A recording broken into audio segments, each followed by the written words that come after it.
ostensibly to restore fiscal discipline, debt sustainability, and increase economic growth. The previous government promised Ghanaians that the reckless public expenditure that characterized the 2012 election year would not be repeated.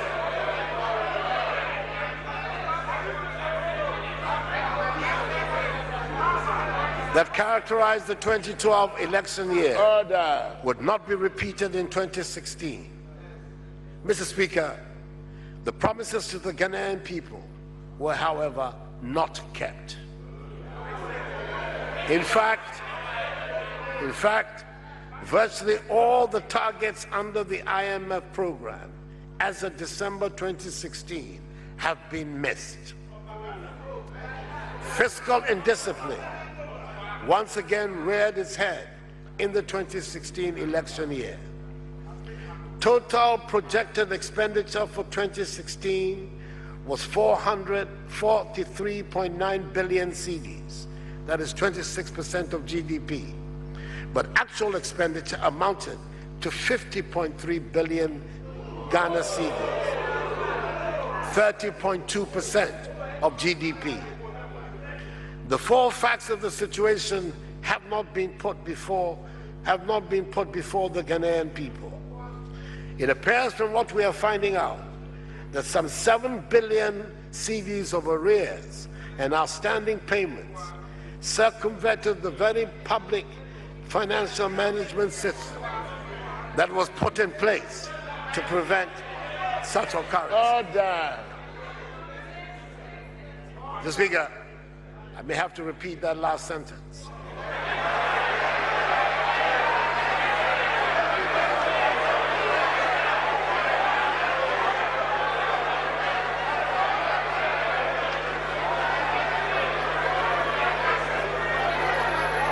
It appears, Mr. Speaker, from what we are finding out, that some 7 billion cedis of arrears and outstanding payments circumvented the very public financial management system that was put in place to prevent such occurrences. These expenditures are being currently audited. Mr. Speaker, at the same time, Mr. Speaker, at the same time, revenue performance for the year was poor. The total revenue target for our country was 37.9 billion cedis, 22.7% of GDP, but the actual revenue came in at 33.2 billion cedis, 19.9% of GDP. Mr. Speaker, the combination of higher expenditures and lower revenues than projected resulted in a significant increase in the budget deficit for 2016. As compared to a target of 5.3% under the IMF program, the fiscal deficit for 2016 was 9% of GDP on a cash basis and 10.2% of GDP on a commitment basis. That is, on the basis of expenditures undertaken but not yet paid for. It should be recalled that at the time Ghana entered into the IMF program to restore fiscal discipline, the fiscal deficit was 10.2% of GDP. It is very clear, therefore, that the objectives set out in the program have not been achieved. Mr. Speaker, the increasing fiscal deficits were financed by increased borrowing. As at the beginning of 2009, Ghana's total debt stock was 9.5 billion cedis. By the end of 2016, the debt stock has ballooned to 122 billion cedis.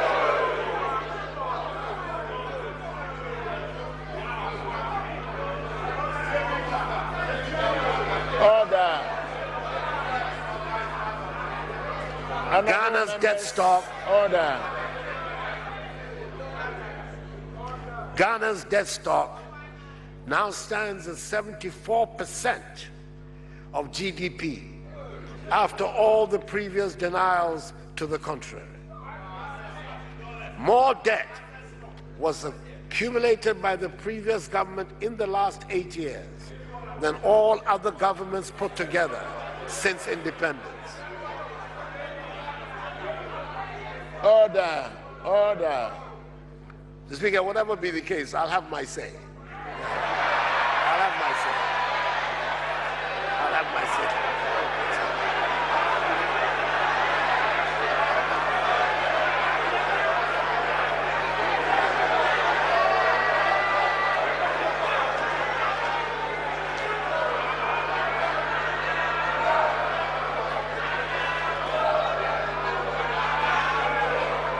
Mr. Speaker, order.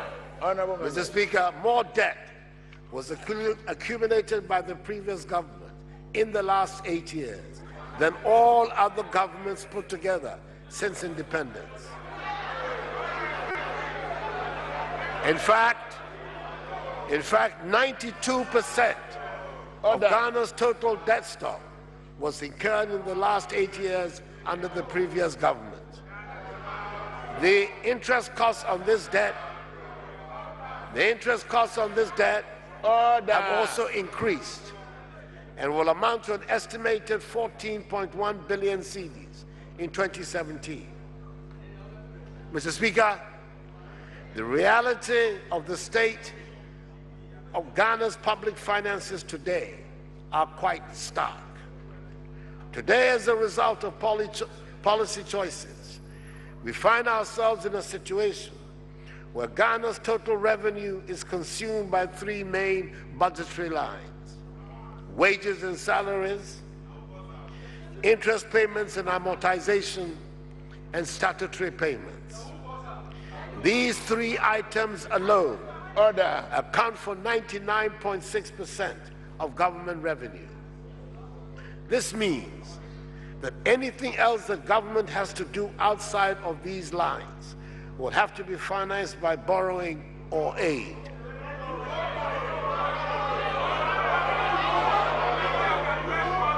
Order.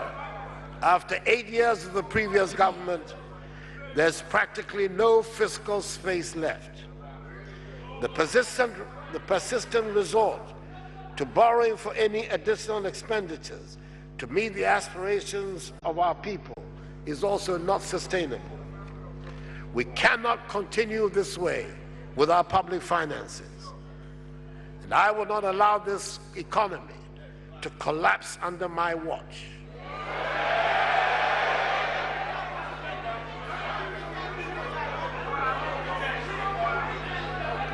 We will reduce significantly the fiscal deficit this year. Mr. Speaker, Ghana's economic growth has also declined dramatically. Notwithstanding the record amount of financial resources at the disposal of the previous government, Ghana's GDP growth in 2016, including oil, is estimated at 3.6%. This is the lowest GDP growth in about 23 years. Mr. Speaker, order. Ghana's banking sector has not escaped the economic decline and has become increasingly fragile. Bad loans in the banking sector have risen significantly. Economic and financial data from the central bank show that non-performing loans have risen sharply from 11.2% in May 2015 to 17.3% in December 2016. The recent asset quality review of banks shows significant vulnerability of banks to current economic conditions, with many exhibiting significant weaknesses. Mr. Speaker, low growth, rising rate of unemployment, high fiscal deficits, high and rising debt, and increased depreciation of the cedi, high cost of food, housing and utilities, and high non-performing loans, amongst others, are symptoms of deeper structural problems that will require a range of reforms, beginning immediately and spanning the short, medium, and long terms. We are going to have to implement some tough, prudent, and innovative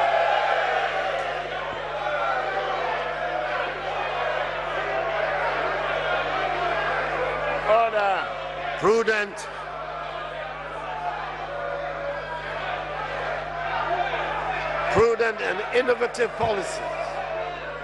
Order.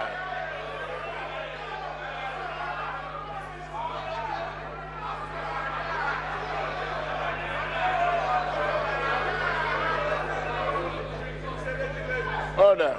Some tough, prudent, and innovative policies to get out of this financial cul-de-sac and rescue this economy, restore fiscal discipline and debt sustainability, as well as increase economic growth. Mr. Speaker, it gives me no joy to tell the story of the economy as it is, as we inherited it. Too much time, energy, and resources were spent in the past, in my view, without a deliberate, conscious assessment of their impact on jobs and whether or not we were spending wisely to improve the lives of the people, communities, and businesses. But I was not elected by the overwhelming majority of the Ghanaian people to complain.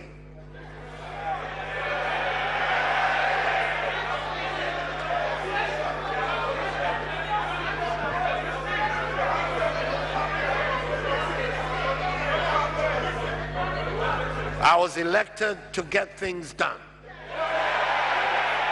Order.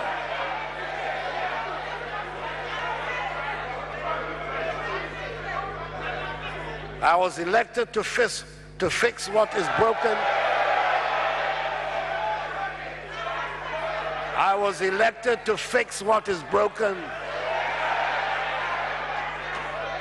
And my government and I are determined to do just that. Mr. Speaker, at the beginning of March, the Minister for Finance will come to this House to lay out in the national budget the details of our economic policy and the clear roadmap that we have laid out for taking the country out of its current predicament and onto a sustainable path of recovery, jobs creation, and prosperity. I am absolute in my confidence that we have the program, the competence, the commitment,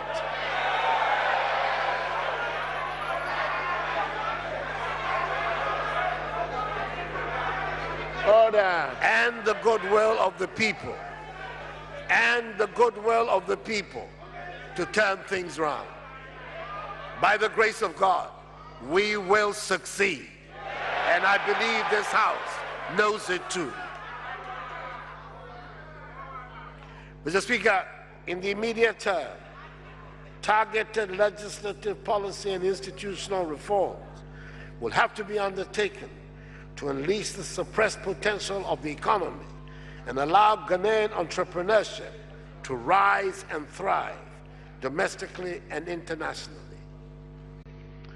For too many young people, unemployment is sadly the reality of the start to their adult life. For years, for generations, it was assumed and guaranteed in this country that the quality of life of every generation would be an improvement on that of their parents.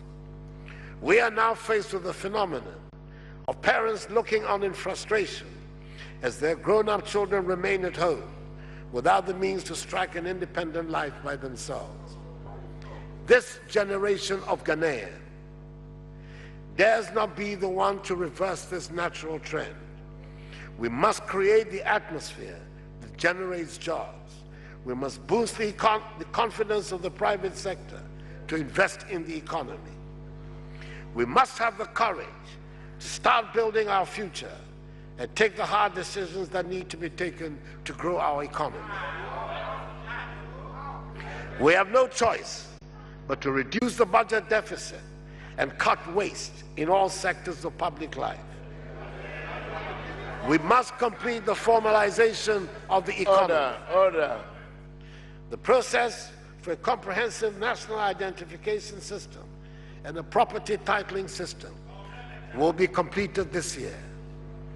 That will boost confidence in our country and increase investment from nationals and foreigners. Then we'll be able to generate jobs. We must boost the confidence of the private sector to invest in the economy.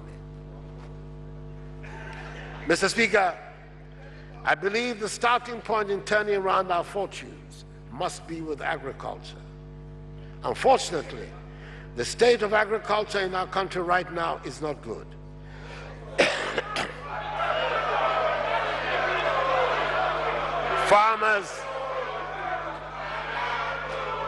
Farmers are left. Order.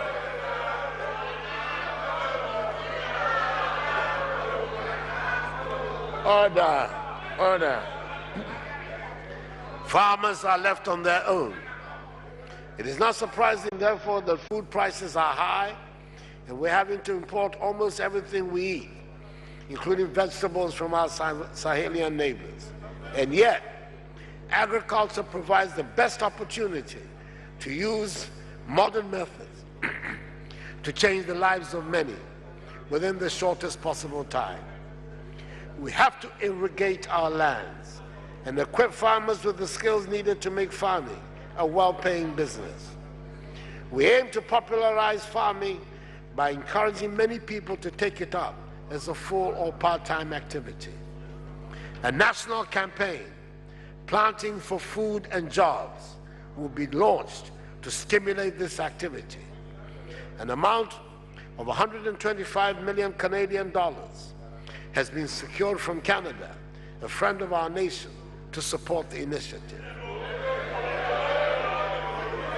This campaign will be anchored on the pillars that will transform agriculture: the provision of improved seeds, the supply of fertilizers, the provision of dedicated extension services, a marketing strategy, and the use of e-agriculture. To initiate the campaign, the district assemblies will be tasked to identify and register progressive farmers in each of the 216 districts. Mr. Speaker, for too long, our farmers have been left to cope by themselves without the necessary support from government. For too long, our farmers have been left to the mercy of the vagaries of the weather. We have decided to embark on a program to provide water to enable all-year farming. We're calling it the One Village, One Dam policy.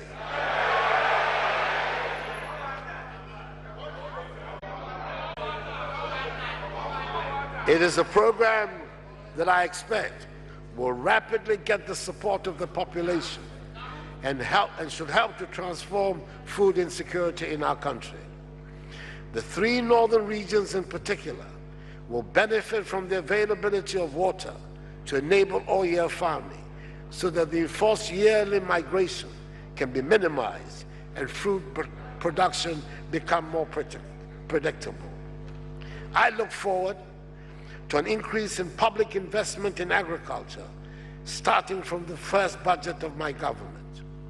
We must reverse the unfortunate trend of the past 8 years, which saw a regular decrease in public investment in the sector that provides a living for the majority of our people. Mr. Speaker, food processing has been the first steps towards industrialization in virtually every country, and it is time for us to take it seriously. Not only will it serve to cut down on the wastage of crops during the high season, it will provide more jobs and expand farming business. Food processing will also save time in the preparation and cooking of our local foods, and there will be better control on the hygiene in the process. Mr. Speaker, I look forward to an exciting time in the agricultural sector. Mr. Speaker, If I were to ask each one of you in this chamber today to tell me what the number one problem was in your constituency, I suspect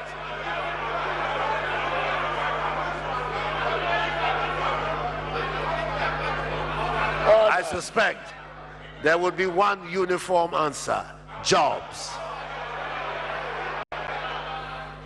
The most critical challenge inherited by this MPP government is the very high, unprecedented level of unemployment, particularly among the youth.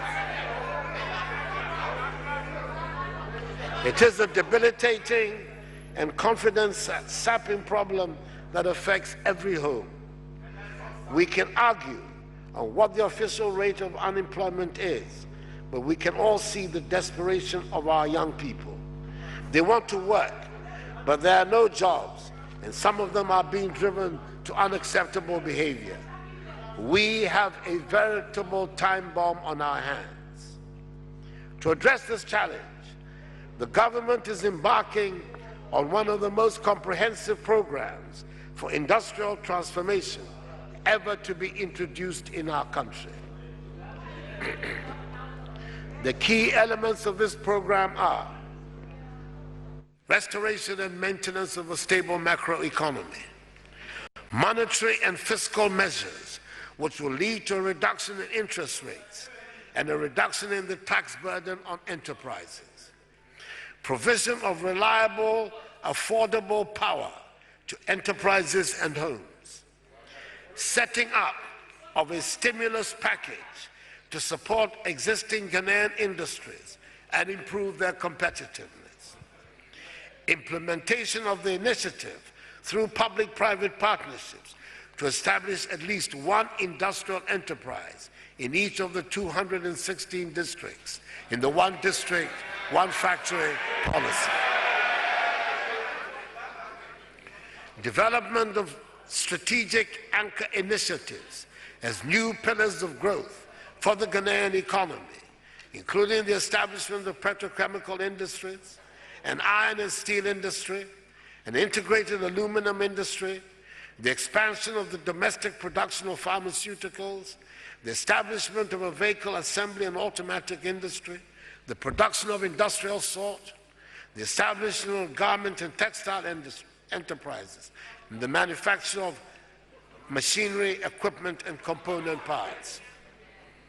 Establishment of a multi-purpose industrial park in each of the 10 regions. Implementation of a comprehensive program for SME development. Establishment of an industrial subcontracting exchange to link large-scale companies with SMEs.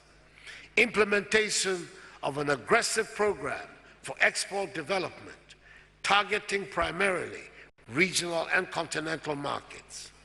Enhancement of domestic retail market infrastructure and the active promotion of the market and distribution of domestically produced goods. Improvement of the business environment through regulatory and other reforms, and establishment of a permanent consultative forum for public-private sector dialogue. We are confident, Mr. Speaker, that through these interventions, significant job opportunities will be open to Ghanaians across the country. Mr. Speaker, the Takrady to Paga Railway, connecting the eastern and western corridors, will be initiated this year.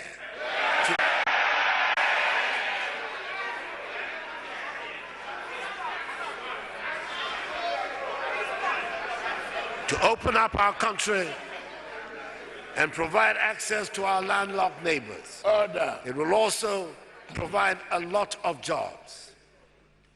Mr. Speaker, probably the most difficult problem that has dogged this nation in the past 5 years has been in the energy sector. This has caused havoc in small, medium, and large enterprises. It has disrupted families and businesses and brought many organizations to their knees. The most obvious manifestation of the energy problem has earned us notoriety in the world with the entry into Wikipedia and other dictionaries of the word dumsor.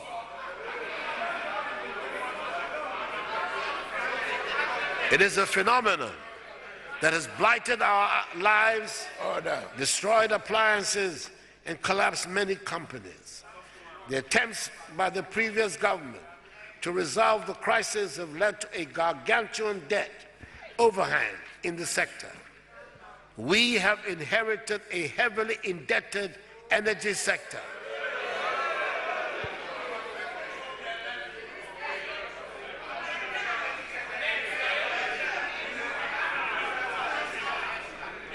We have inherited a heavily indebted energy sector. Order. Order. With a net debt reaching 2.4 billion United States dollars as of December 2016. I have to point out the alarming fact that 800 million US dollars of this debt is owed to local banks, which threatens their stability and that of the whole financial sector.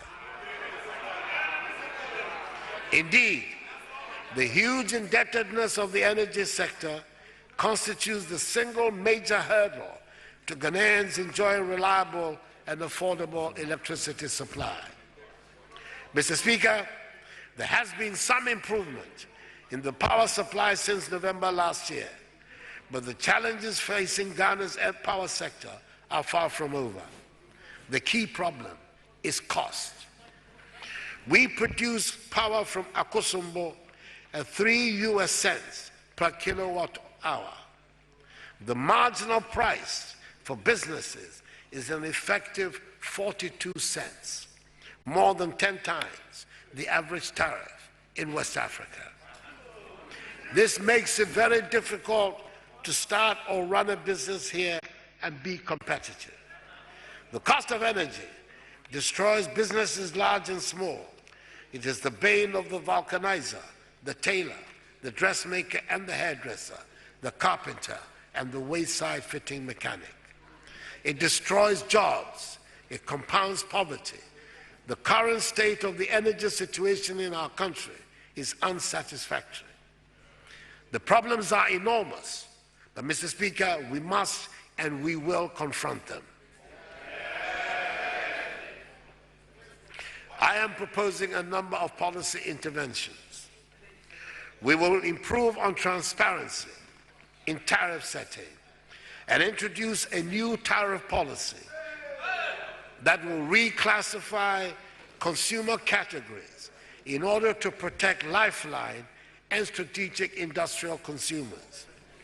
We will also reduce significantly some of the levies and taxes on the tariffs. As at the end of 2016, this is not a budget statement.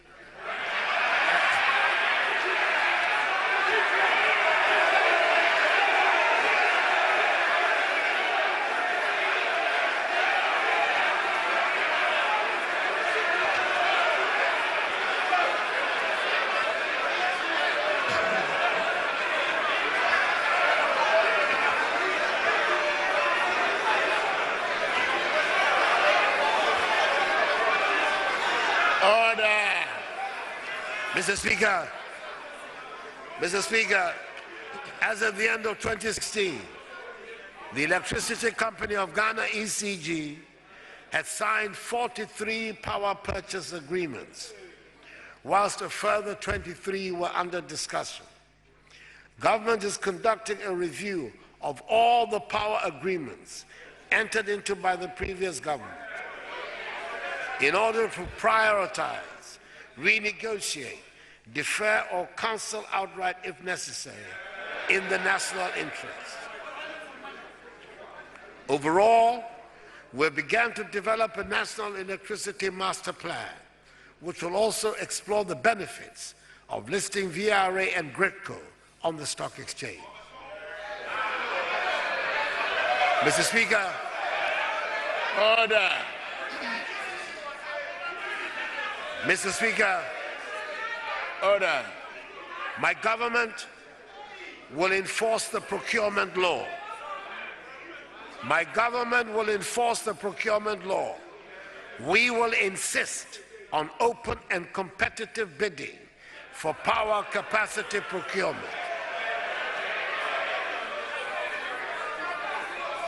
Order.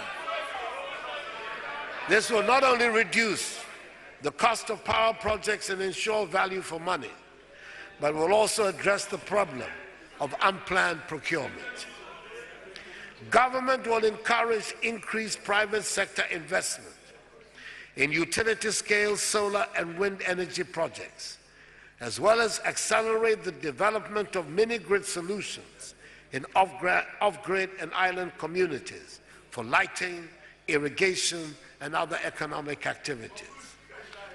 We will consequently review the Renewable Energy Act to provide further incentives to attract the private sector to invest. Mr. Speaker, the Ghana Compact II program has officially come into force. Both parties to the compact, the governments of Ghana and the United States of America, are committed to complying with their obligations. However, the implementation of Ghana's commitments has faced some challenges due to disagreements between stakeholders, particularly between Labour, ECG, and the Millennium Development Authority, MIDA. We need further dialogue on the key issues that have generated these disagreements. We are aware that these discussions should be concluded urgently in order to arrive at the decisions that will allow for its implementation. We expect that all stakeholders will discuss these issues dispassionately and transparently to ensure that all concerns are adequately addressed. Mr. Speaker, the success of all our plans and all our aspirations depends on our ability to educate our young people and provide the opportunity for lifelong education to the adult population. Mr. Speaker, it is not an original statement, but it is a true statement. Education is the key. Education holds the key to the rapid development of our country. It holds the key to a better understanding and accommodation with our environment.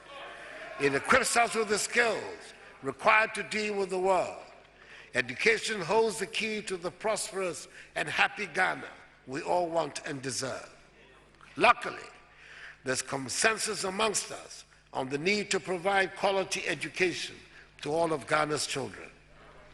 If I'm in a hurry to ensure that every child born in this country attends school from kindergarten to senior high school. In other words, that is the basic education that each child is required to receive. We intend to reform the basic school curricula with emphasis on literacy, numeracy, and creative skills. And just in case there's anyone left in this country who has not heard yet, free S.H.S. starts with the 2017-2018 entrance into the public S.H.S.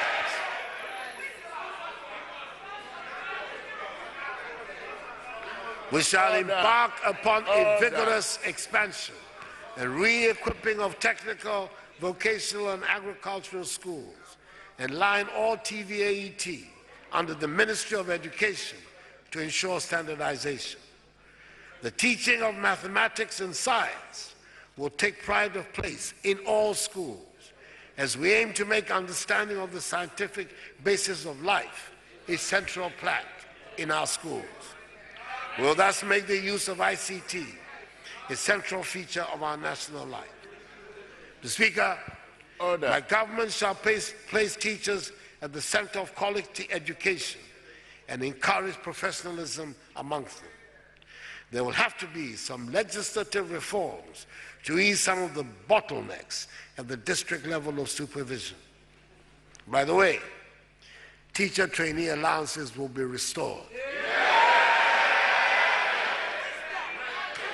when the Minister of Finance comes to read the budget, we keep our promises, just as we will ensure that our sports development is hinged on the revival of school sports. Mr. Speaker, there has been far too much tension in the education sector. It is in everyone's interest that the school experience is a happy one for children, teachers, and parents alike. The happy and skilled population that will drive the path to development starts at school. We aim to provide the key to prosperity in our schools. Mr. Speaker, we have to be healthy if we are to make a success of the plans and aspirations we have. The National Health Insurance Scheme remains the best option we have devised to ensure that as many people as possible have access to health care in our clinics and hospitals. The scheme is not in a good state, and there are too many providers that are owed money. They are threatening to opt out and stop offering their services to the most vulnerable in our society. We shall restore the National Health Insurance Scheme to good health. And yes, the Minister for Finance will restore the allowances to trainee nurses in the budget. Order. Mr. Speaker, government will work with Parliament to pass the Affirmative Action Bill to increase women's involvement in decision-making at all levels and enable us to achieve our current objective of 30% participation of women in public appointments. Mr. Speaker, the time has come to enforce the Disability Act and ensure its compliance, which will begin with access to public buildings for the physically challenged. The Minister for Local Government will also see to the implementation of the District Integrated Social Services Program for children and families and vulnerable adults.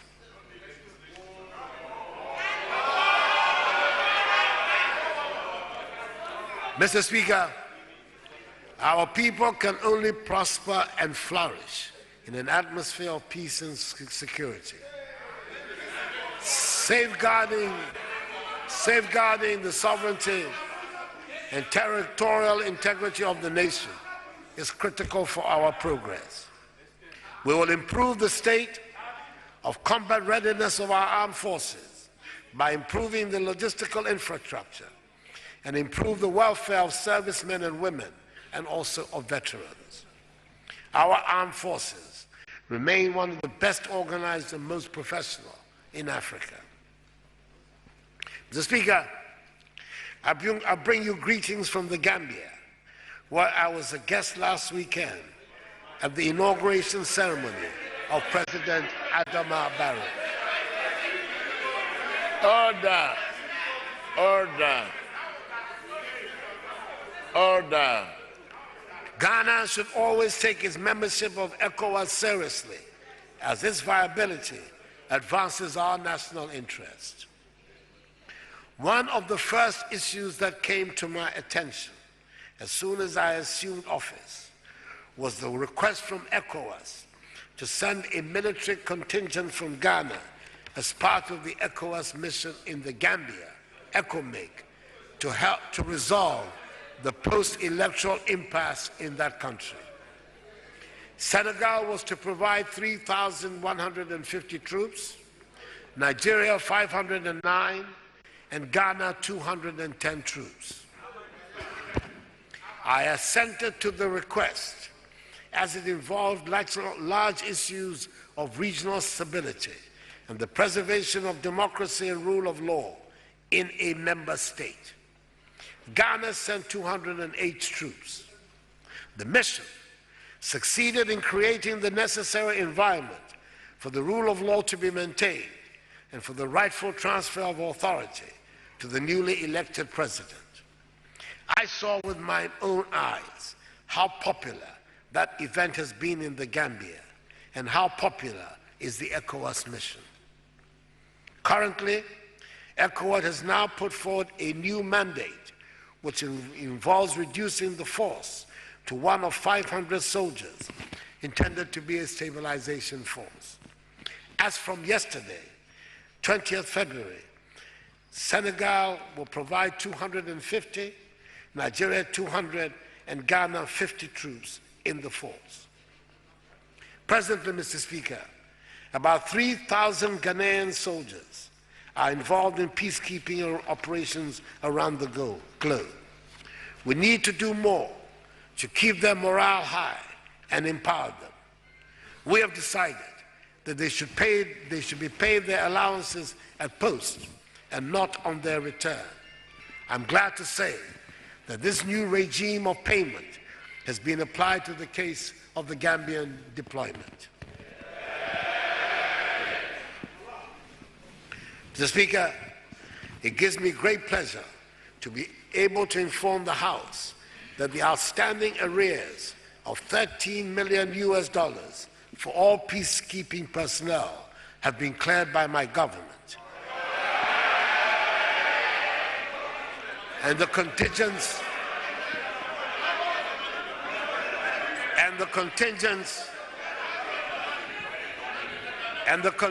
in the Gambia have been paid all their allowances in full. And the contingents in the Gambia have been paid all their allowances in full.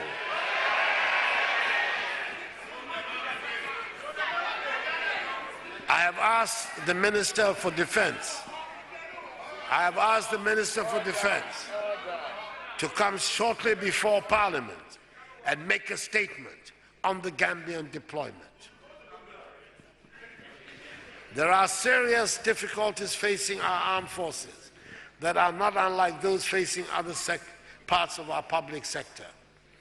Overcrowded and inappropriate accommodation for personnel, inability to pay food and utility bills, and threats from providers to cut supplies. These are the everyday stories in all departments, and our armed forces face the same problems.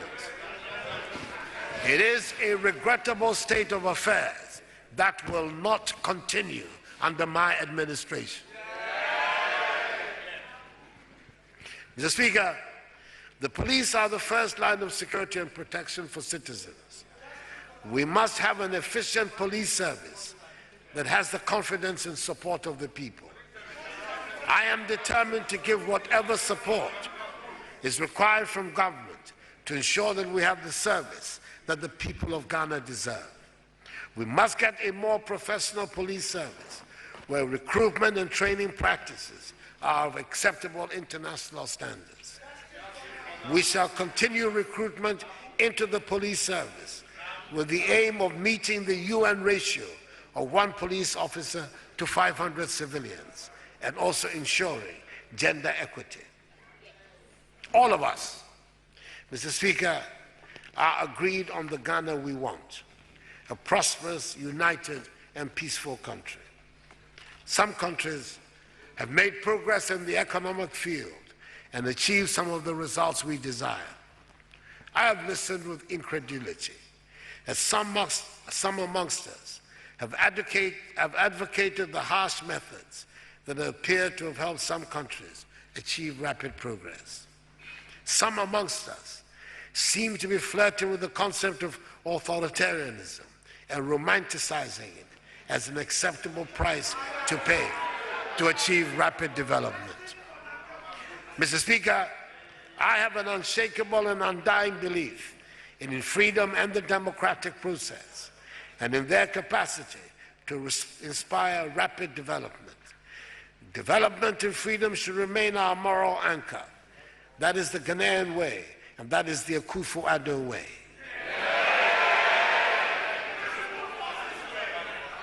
Mr. Speaker, the rule of law should remain our guiding and unbending principle.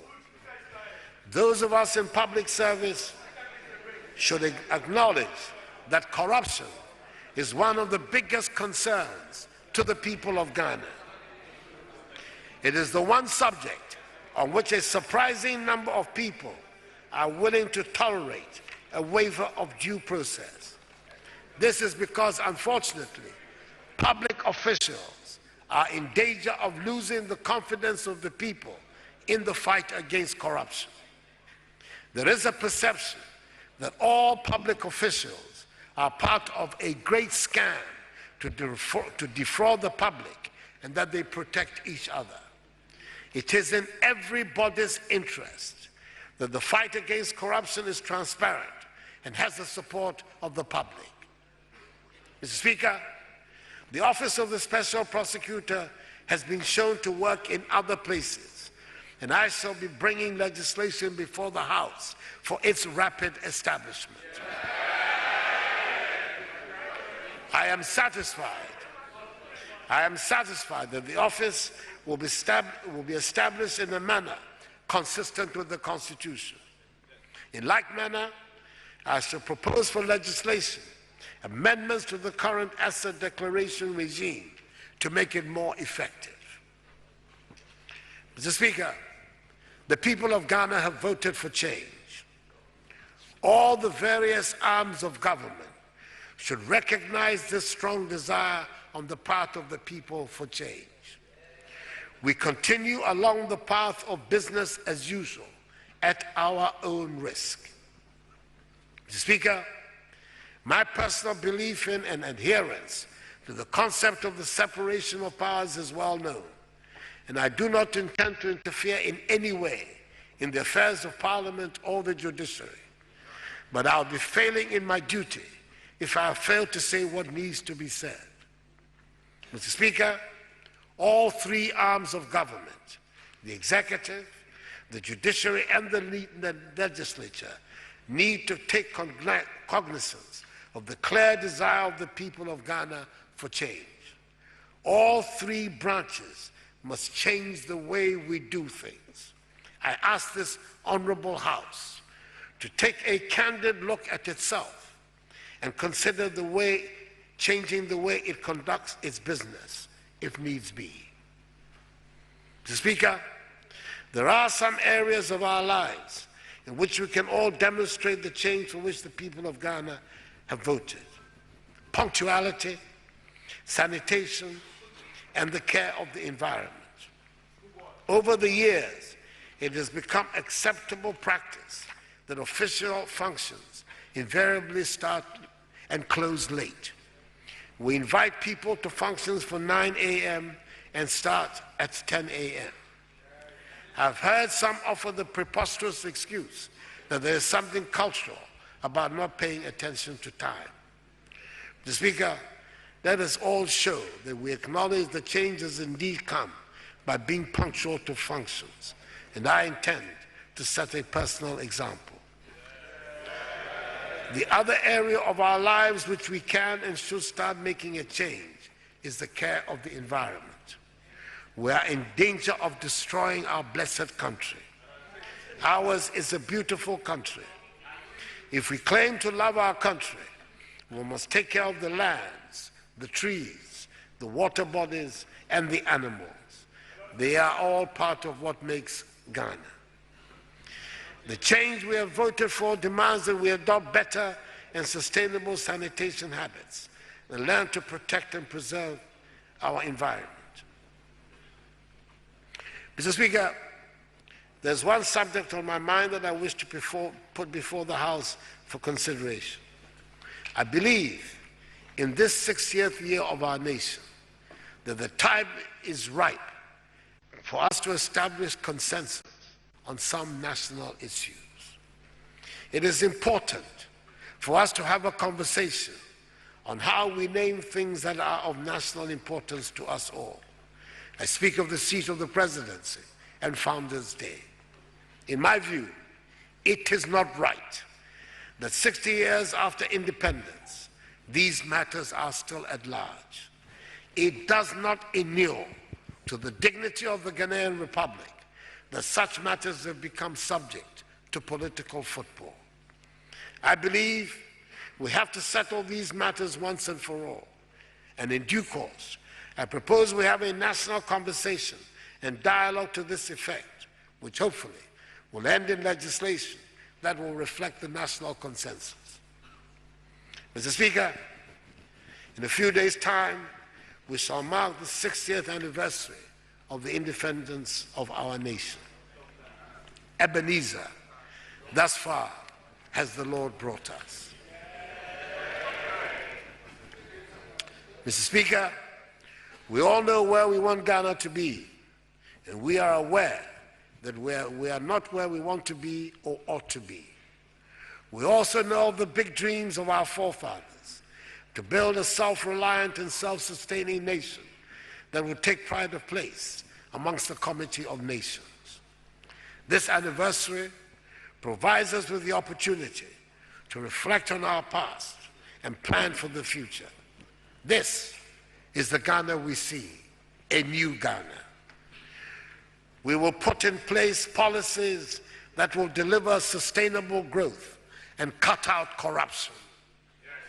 We will set upon the path to build a Ghana that is not dependent on charity, a Ghana that is able to look after its people through intelligent management of the resources with which it has been endowed. This is our path, and this path offers a new Ghana. This Ghana will be defined by integrity, sovereignty, a common ethos, discipline, and shared values. It is one where we aim to be masters of our own destiny, where we mobilize our own resources for the future, breaking the shackles of the Gettysburg colonial economy and a mindset of dependency, bailouts, and extraction. It is an economy where we look past commodities to position ourselves in a global marketplace. It is a country where we focus on trade, not aid, a handout, not a handout. It is a country with a strong private sector. It is a country that recognizes the connectedness of its people and economy to those of its nation, of its neighbors. This requires a forward-looking vision for our country, enabling us to confront our challenges and embrace our opportunities, not one fastened in the rear-view mirror. It is a Ghana beyond aid. Mr. Speaker, thank you, and may God bless our homeland Ghana and make her great and strong.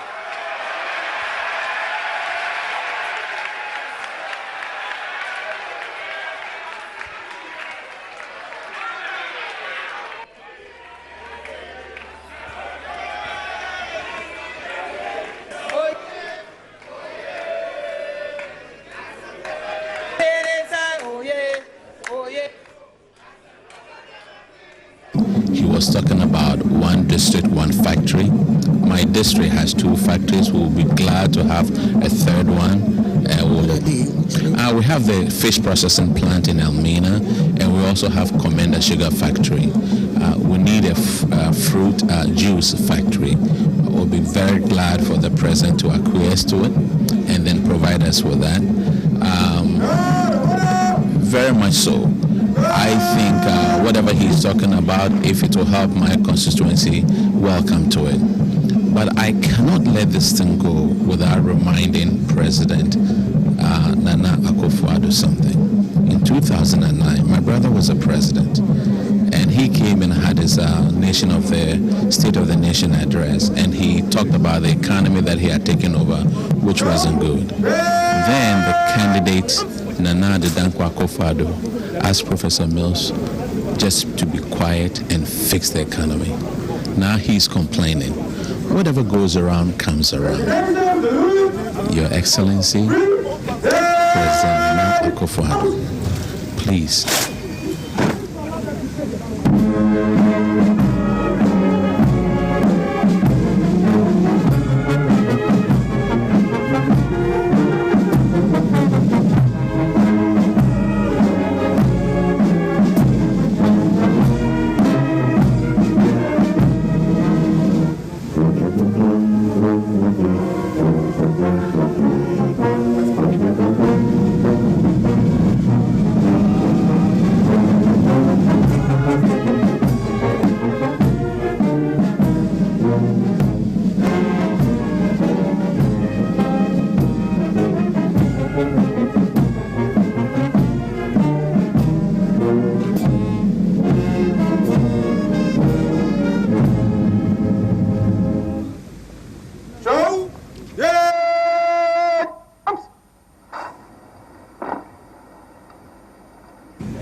Parliament House, giving live feed from the Parliament House of Ghana. The President of Ghana, Nana President Akufo-Addo, talked about several things, and he commended his former President John Dramani Mahama for the smooth transition that was done. Again, he spoke about some policy initiatives, listing VRA and grid code on the stock market, making sure affirmative action, reference to women by 30% get appointment for public offices